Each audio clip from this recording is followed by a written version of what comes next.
Nadia Khan Mohammed, my local government sister, political leader of the United National Congress, my sisters of the UNC, ladies and gentlemen, I am really honored to be a part of tonight's powerful UNC Women's Platform. I want to take this opportunity to bring greetings as Trinidad and Tobago prepares to celebrate Emancipation Day on August 1st. We prepare to celebrate freedom. Freedom from slavery, freedom from oppression, freedom from bondage. Have you ever heard the saying that a sheep spends its whole life fearing wolves, but eventually gets eaten by the shepherd? This Emancipation Day, as we reflect on the freedom that we have now, let us fiercely defend that freedom, and let us be guarded and not fall into any type of oppression and bondage in any form, including the PNMs. Tonight, I am so proud of my sisters in the United National Congress.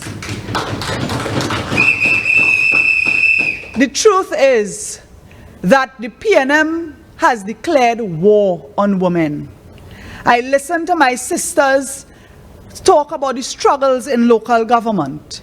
You talk about us as women in this country living in fear from crime and violence. We talk about the challenges as mothers because of the economic situation in our country. Our women and our young people are facing social and economic hardship and crisis, lack of opportunities, because of the PNM's incompetence. This government has been totally neglectful, unable to prevent the surge in violence, in domestic violence against our women. And then our dear beloved Prime Minister says, I am not in your bedroom. This government has abdicated their responsibility to the women of our nation. And it is because of the incompetence starting from the very top with the Prime Minister. And they come to tell you all kind of sad story. Left foot, right foot. Left foot property tax. Right foot increased gas prices. Left foot pensioners now living too long.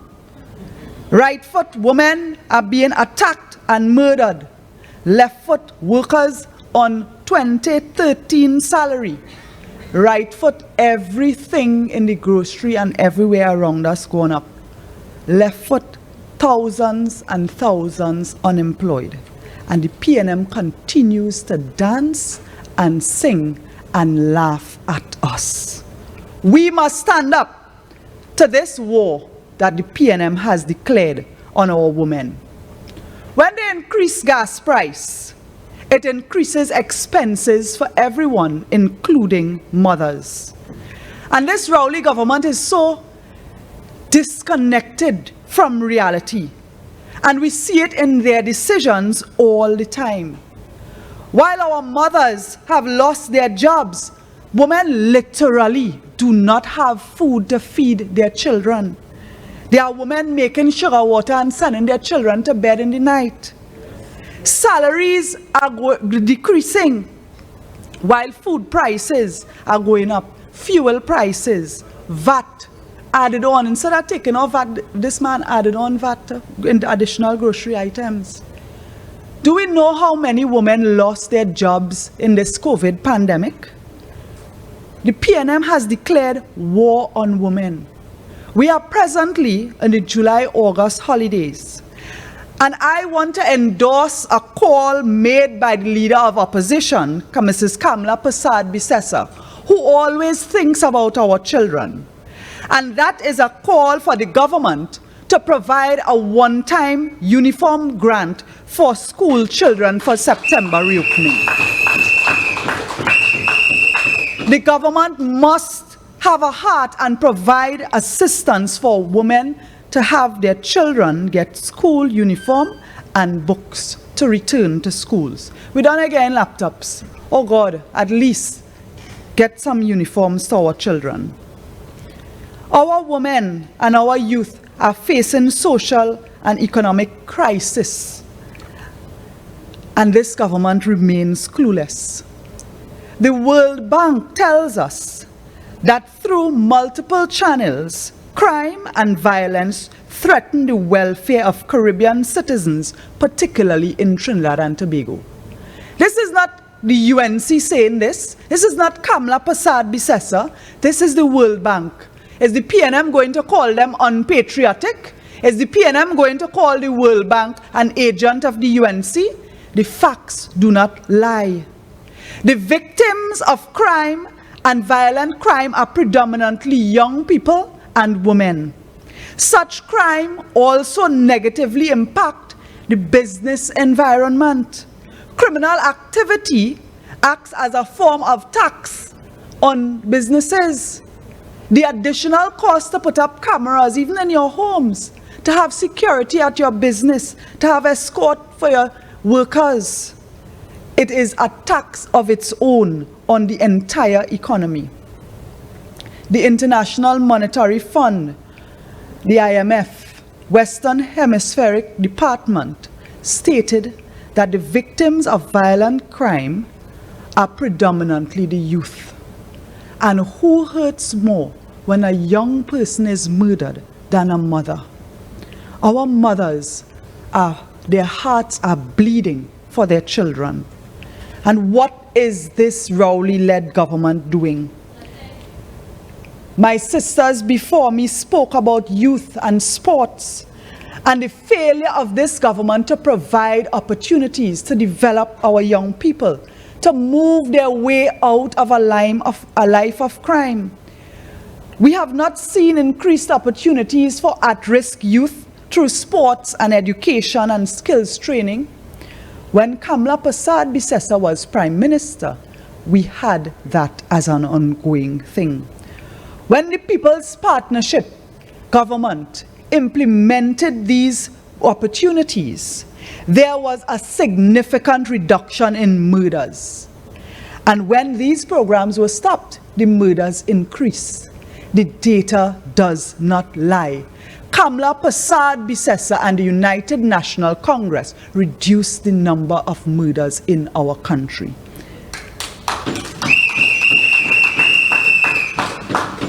So while we are faced with violence, while we are living in fear, the cost of living is rising exponentially, increasing, and so is unemployment.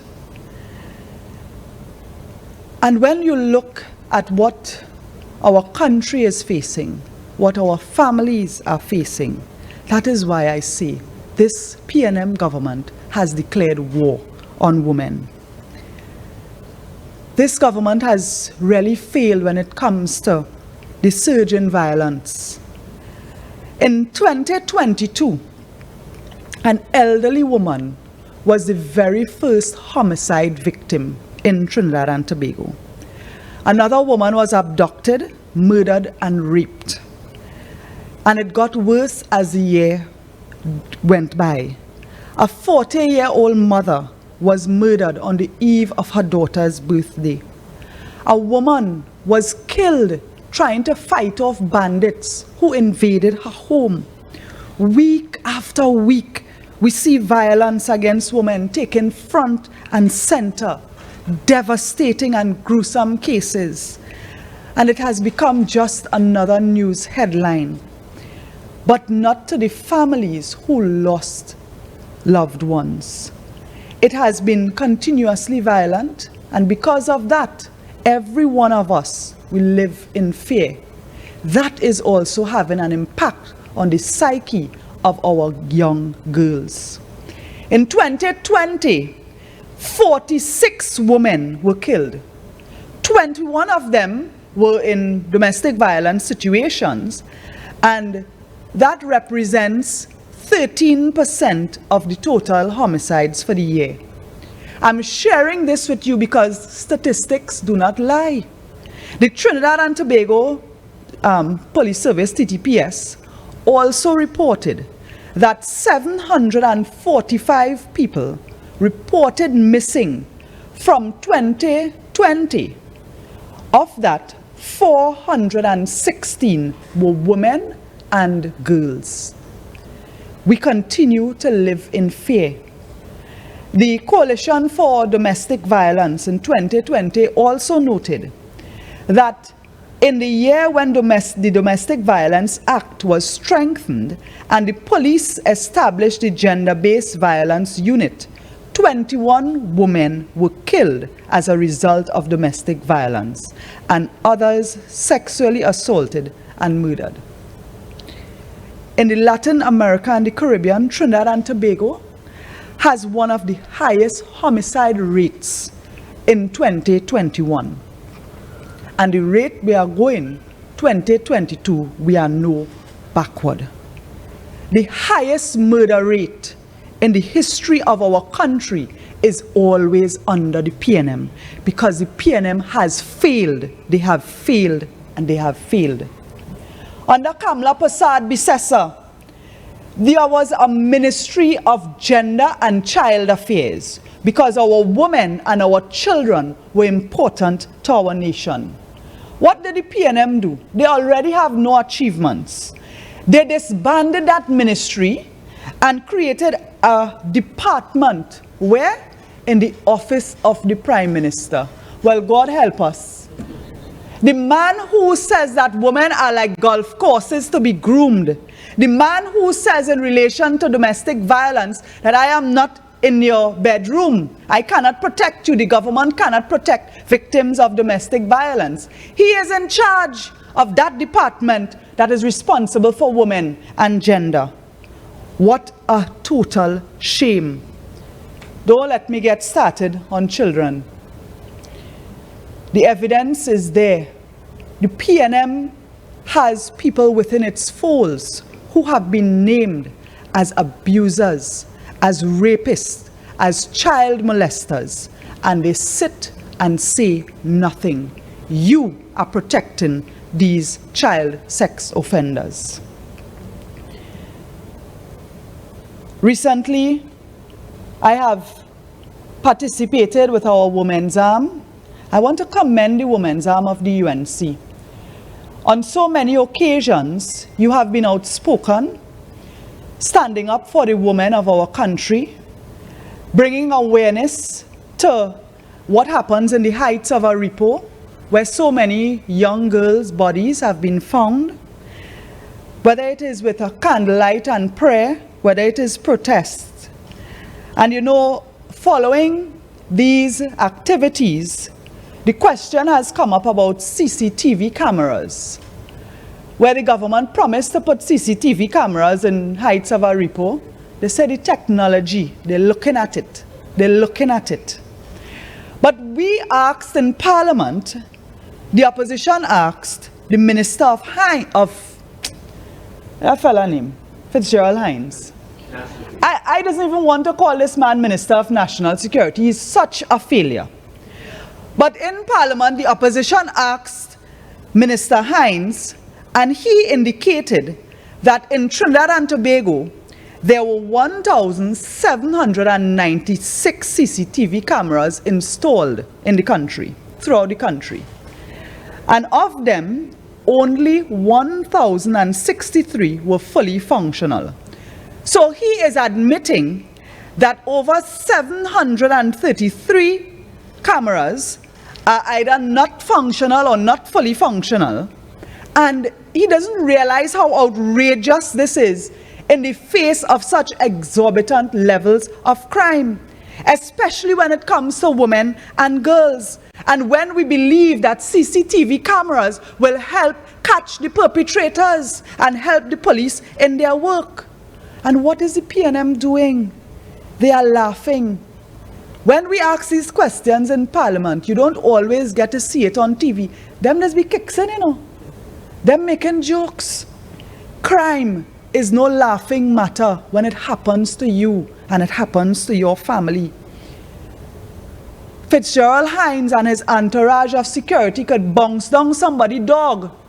But he has black vehicles and he has security. We don't. The average citizen in this country is not safe. Women are being raped and murdered and their bodies dumped. And you don't even have CCTV cameras to catch the perpetrators. Serious questions are being asked and the PNM is just on a holiday. So while we continue to call for CCTV cameras to be installed at heights of Aripo and other areas where we have criminal activity, I want to give the women's arm of this party my commitment that I will continue to support you in your call to ensure that CCTV cameras, street lighting, safe public transportation, and general better security is made a reality. But I tell you, I have very little hope that it will be done under this PNM government. We must return the UNC to government to make our women safer. So Mr. Geometry himself, who thinks that women must be groomed like a golf course, continues to dehumanize the women of this country. Keith Rowley does not have the qualifications or the temperament, given his utterances and his description of women, to be in charge of any gender affairs, any woman and child or children's issues, and in fact, to lead this country. It is time for him and his government to go. He must call the elections. Tonight, I note that a number of our women who spoke are local government councillors, and councillors are the first arm of government that people see. Our UNC councillors have been taking blame for non-performers like Rohan Sinanan and this new fella, the Pocket Square man. I always say pocket squares don't fix potholes. I know for a fact that councillors take money out of their salary. Councillors throw barbecue and raise funds to buy material to patch holes in their electoral districts. You, our councillors, have been to the forefront. And I want to tell you, even though they don't say it, the PNM councillors are ashamed of their government as well. They themselves are ready for the PNM to go. Our corporations are well placed to target programs that could reach into communities to assist women, to reach out to vulnerable groups and those in need.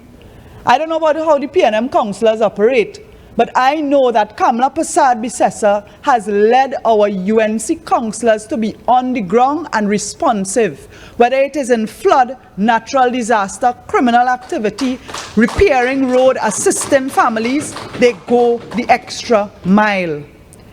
And any of our communities where there is a vulnerability to violence against women, driven by social practices, the norms and the structures of our wider societies, programs are needed for our councillors, our local government representatives, our NGOs to reach out and help protect our women.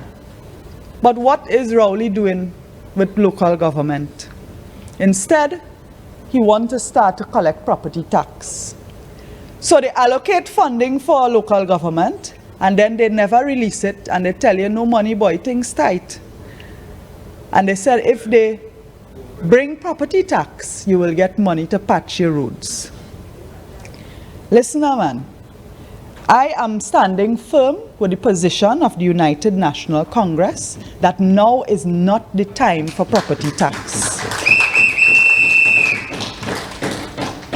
Taxes should not be raised at a time when the hardships citizens and businesses are facing because of the COVID pandemic, and even before the COVID pandemic because of the PNM's incompetence, where people have been banning their belly, where businesses have been shut down, where jobs have been lost, and people are being sent home by the incompetence of the PNM. Don't blame COVID, because long before COVID, people were losing their jobs. Long before COVID, Businesses were seeing hardship under this PNM government. And thanks to Kamla Persad-Bissessar, thanks to the UNC for exposing the government and their incompetence. Thanks to Kamla Persad-Bissessar for exposing the lie when the government say they have no money, because they could find money for boat and paintings, but they can't find money for laptops and food for children in this country. Farah's getting his rent every month. Children can't get box lunch in school. That is how ridiculous it is. This PNM-led government has declared war on the women of Trinidad and Tobago. Tonight, the women of the UNC stand in defense of the women of our nation. Kamla Persad-Bissessar, as a Prime Minister, as a woman, ensured that our women were empowered meaningfully during her term in office. It wasn't just a superficial achievement that a woman became Prime Minister. Under her Prime Ministership, mothers had extended maternity leave. We had the baby grants for young mothers. We had equal pay in URP in a state-run institution for the first time. In education, Trinidad and Tobago was named the 8th best place for a girl child to be born under Kamla Persad-Bissessar. The United Nations recognized Kamla Persad-Bissessar as a Prime Minister who instituted free universal education for every citizen, and that is from preschool, primary, secondary, and tertiary education were all free. So as women, we have a woman who is leader of the UNC, a true Prime Minister of the people who stood and fought for us when she was Prime Minister. And I am telling you, the PNM has declared war on women. We must all stand together and fight back for our country. We cannot allow the PNM to continue with what it is doing. We have a responsibility to stand for those who are blind and cannot see what the PNM is doing. But I also want to tell you, you feel some of them PNM people, they're taking everything lying down, they're staying quiet. They're eating grass and they're still saying great is the PNM. I want to tell you, a lot of them is just shame to say anything. So we must go brave. We have to get rid of the PNM. We have to return the United National Congress to government. We have to return justice, equality, and food on the table for every citizen to a reality in Trinidad and Tobago. Tonight, we only heard some of the women, and I pay tribute to our women who are activists, who are in every community, who help us reach to those most vulnerable. And even in opposition, the UNC is performing and continues to perform. I also want to commend those who have held firm during the COVID pandemic. While we were doing outreach led by our political leader, providing food hampers, providing cooked meals, reaching out to children and families everywhere, now that the COVID restrictions are being lifted and we could socialize a little more, as a UNC family, I look forward to seeing you at the events our chairlady mentioned earlier. So this Friday, the Friday coming, which is the 5th of August, there's the Family Fun Day at Fun Splash Water Park in Debe. I am really looking forward to seeing our UNC family come together in person. So we're going out into Debe from 12 noon. And I always like to boast because there's a corridor cookout competition. They're going to have a choker and chow competition. And I always put people on notice when it comes to food. St. Augustine will be coming. So I'm looking forward to the competition. But I just want to see the members of my UNC family together again. And then 2 weeks after that, on August the 20th and 21st, which is a Saturday and Sunday, we have the UNC 8-a-side football competition. Now this is being held at the Center of Excellence in Macoya, which is in St. Augustine constituency. So I am really looking forward to having the entire UNC family under the patronage of our political leader. I want to thank her for a successful UNC cricket competition, the knockout thing that we had in Wilson Road recently. And all of this is part of our fellowship and bringing our young people and our UNC family together. So I am looking forward to seeing you at the Debe Water Park on the 5th of August, and on the Center of Excellence for the 8-a-side football on the 20th and 21st. Come on the both days, the 20th and the 21st of August. Come on the both days. Even if your team get knocked out, you come into Lime and let's enjoy our company as we go forward and as we continue to build. The United National Congress is strong. We must remain united. We have a responsibility to remove the PNM from government and to return the UNC to lead government in this country. I want to say a special thank you to the Honorable Kamla Prasad Bisesa for this special edition of the TNT Speaks Women in the UNC. Thank you very much.